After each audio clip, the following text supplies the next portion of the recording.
नमस्कार मु लिंगराज आपण देखुं AD Odia YouTube channel.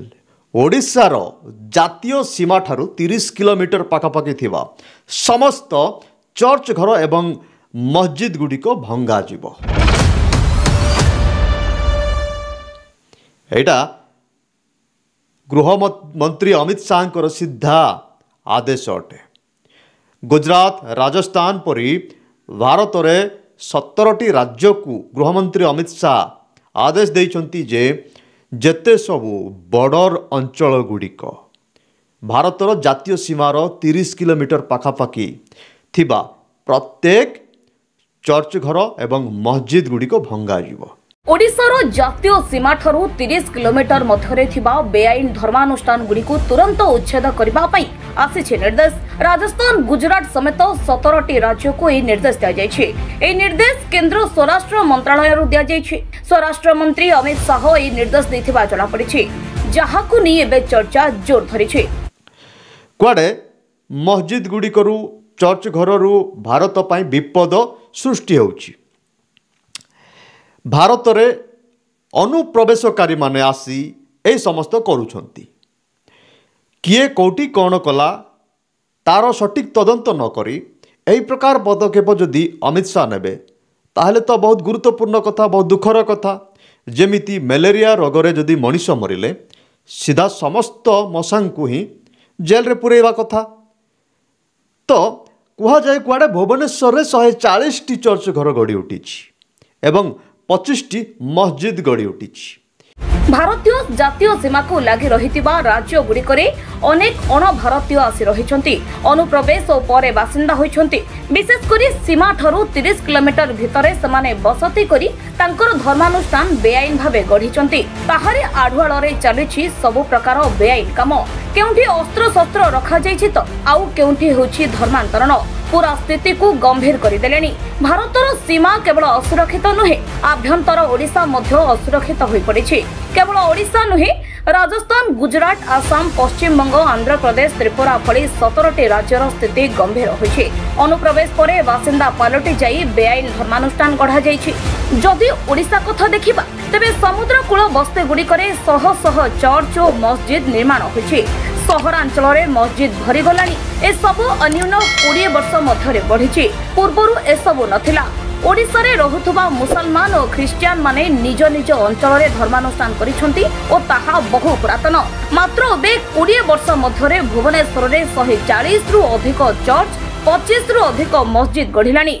सहीपरि Puri रे तो असंख्य आउ कोणार्क हेउ कि केन्द्रापड़ा, बालेश्वर हेउ कि गंजाम बा जगतसिंहपुर अथवा भद्रक सबुठी बेआईन धर्मानुष्ठान छेड़ा होइछि। धर्मानुष्ठान माध्यम रे चलिछि बड़ बड़ अपराध। सबुठु बड़ अपराध हेउछि धर्मांतरण। ताहा प्रलोभन देखाई हेउ कि प्रेमचाल हेउ, धर्मांतरण हेउछि बड़ लक्ष्य।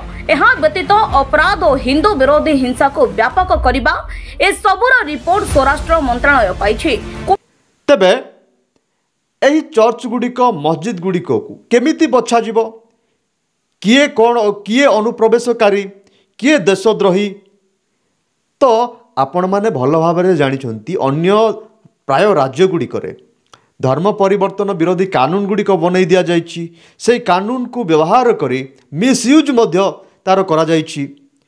तो मन इच्छा कौन लोक माननकु ए माने अनुप्रवेशकारी, ए माने देशद्रोही बोलिकी गृहमंत्री अमित शाह प्रमाणित करने पाई चाहते कि कौन वास्तव में चर्च घर गुड़िक मस्जिद गुड़िक को बंद करने द्वारा भारतर जो सुरक्षाटा बहुत बढ़ी जीव कि भारत सुरक्षित हो जीव कि आपण मानकु किछि फैक्ट मु देबा पई चाहिबी। जदि चर्च घर भांगीदेव, जदि मंदिर मस्जिद गुड़िक भांगीदेव ताहले बरम आमर जो वैदेशिक संपर्कटा बहुत खराब हो। बाहर देश लोक मैंने आमको खराब कहे। ता बदल रे आम माने जदि आमर मिलिटरी फोर्स को आमर जो आर्मी सिस्टम रही अछि, जो डिफेंस सिस्टम रही अछि, ताको आमे स्ट्रांग करबा कथा। जेमिति अमेरिका इजराइल पर करबा कथा। अमेरिका कौन डिफेंस सिस्टम को स्ट्रांग न करी बरम हिंदू लोक मानकु सेठी बैन करे कि, मुस्लिम लोक मानकु सेठी बैन करे कि। तेबे तेबे आम देश कौ दिग को जाउछि आपण माने टिके चिंता करंतु। गाँ गहली रे कोठी जदि कौन सी प्रकार ଛୋଟକାଟିଆ ଲୋକ ଆମ ଚର୍ଚ୍ଚ ଘର ଉପରେ ଆକ୍ରମଣ କରନ୍ତି, ଆମ ଚର୍ଚ୍ଚ ଘର ଭିତରେ ପଶି ତୋଡ଼ଫୋଡ଼ କରନ୍ତି, ବିଶ୍ୱାସୀମାନଙ୍କୁ ମାଡ଼ ମାରନ୍ତି, ସେତେବେଳେ ଆମମାନେ ସିଧା ଗୃହମନ୍ତ୍ରୀ ଅମିତ ଶାହାଙ୍କୁ କମ୍ପ୍ଲେନ୍ କରିଥାଉ। ଗୃହମନ୍ତ୍ରୀ ଅମିତ ଶାହାଙ୍କୁ ଆମମାନେ ଗୁହାରି କରିଥାଉ ସୋସିଆଲ ମିଡ଼ିଆ ମାଧ୍ୟମରେ। ପ୍ରଧାନମନ୍ତ୍ରୀଙ୍କୁ, ରାଷ୍ଟ୍ରପତିଙ୍କୁ, ଅମିତ ଶାହା ଗୃହମନ୍ତ୍ରୀଙ୍କୁ ଆମମାନେ ଗୁହାରି କରିଥାଉ, କମ୍ପ୍ଲେନ୍ ଜଣାଇଥାଉ। ତେବେ ଗାଁର ଲୋକ, RSS, ବିଶ୍ୱ ହିନ୍ଦୁ ପରିଷଦ, ବଜରଙ୍ଗ ଦଳ ଲୋକମାନେ ଏହି ପ୍ରକାର କାମ ଯଦି କରିବା ବେଳେ ଆମମାନେ ଯେଉଁ ସରକାରକୁ ଗୁହାରି ଜଣାଉଛୁ ସେହି ସରକାର ହିଁ ଯଦି ଏମିତି ପଦକ୍ଷେପ ନେବ ତାହେଲେ ତ ବହୁତ ଅଡ଼ୁଆ କଥା।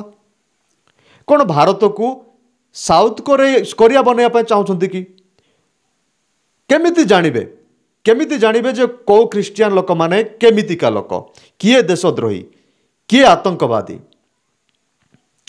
ତେବେ ପ୍ରିୟର ଭାଇ ଭଉଣୀମାନେ, ଆପଣମାନେ ଭଲ ଭାବରେ ବୁଝିପାରୁଛନ୍ତି ଯେ ଆମର ଦେଶର ଅବସ୍ଥା କେଉଁ ଦିଗକୁ ଯାଉଛି।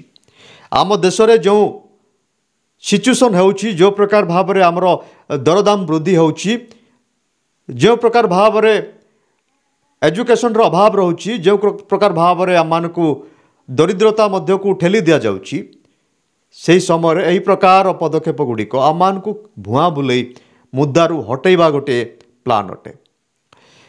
ତେବେ ଆପଣମାନେ ଏହି ଘଟଣାକୁ ନେଇ କ'ଣ ଭାବୁଛନ୍ତି ନିଶ୍ଚୟ କମେଣ୍ଟରେ ଲେଖନ୍ତୁ। କିନ୍ତୁ ଆମର ମତ ଯେ ଏହି ପ୍ରକାର ଚର୍ଚ୍ଚ ଘର ଗୁଡ଼ିକ ଭାଙ୍ଗିବା ଦ୍ୱାରା ଦେଶର ବୃଦ୍ଧି ହେବ ନାହିଁ, ଦେଶ ଷ୍ଟ୍ରଙ୍ଗ ହେବ ନାହିଁ। ବରଂ ଆମ ଦେଶର ଯେଉଁ ଡିଫେନ୍ସ ସିଷ୍ଟମ୍ ଅଛି ତାକୁ ମଜବୁତ କରିବା ଦରକାର ଅଛି। ସେଥିପାଇଁ ହିନ୍ଦୁ, ଖ୍ରୀଷ୍ଟିଆନ, ମୁସଲିମ, ଶିଖ, ଜୈନ ସମସ୍ତ ଧର୍ମର ଲୋକମାନେ एकजुट होई मिसी ए समस्त काम करिबार अछि। आम देखुचु बीजेपी सरकार आसिबा परे केवल हिंदू मानक ही हिंदू हिंदू हिंदू पर ही प्रायोरिटी अधिका दिया जाउछि। कौन भारत में ख्रीस्टियान लोक मैंने भारतीय नुहति कि? कौन भारत में मुसलमान लोक मैंने भारतीय नुहति कि? जितेबाला एपीजे अब्दुल कलाम भली लोक भारतर राष्ट्रपति थिले, जहाँ पाई आम देश गर्वित होउथिला, से कौन मुसलमान नथिले कि? ख्रीस्टियान लोक मैंने कौन आमर ओडिशार जड़े बारिस्टर मधुसूदन दास से कौन ख्रीस्टियान नथिले कि? कौन आम देश केवल हिंदू लोक मानक पई कि? तेबे एमिति घटना गुड़िक देखा द्वारा आम को जना पड़ुछि जे भारत गोटे संकीर्ण मना हेबाकु जाउछि। भारत गोटे एकछत्रवाद शासन आड़ को गति करुछि। एमिति ही अन्य जो सेकुलर मीडिया रे जो लोक माने गवर्नमेंट को क्रिटिसाइज करुछन्ति से माने खाली खाली रे कहउनांति जे मोदी गवर्नमेंट हिटलर परि हेउछि, एकछत्रवाद शासन आड़ को जाउछि। तेबे एही समस्त देखि आमने स्पष्ट होउछु जे बाध्य एकछत्रवाद शासन आड़ को आम देश जाउछि। जदि अनुप्रवेशकारी माने आछन्ति ताहेले आमर जो डिफेन्स सिस्टम रही आमर सरकार कौन करुछि? सेमान को जांच करि पारु नै काहेकि? सेमान आसी जदि घर करुछन्ति, आधार कार्ड करुछन्ति, वोटर आईडी कार्ड करुछन्ति, आमर गवर्नमेंट रो अजणातारे सेमान करू नाहंती।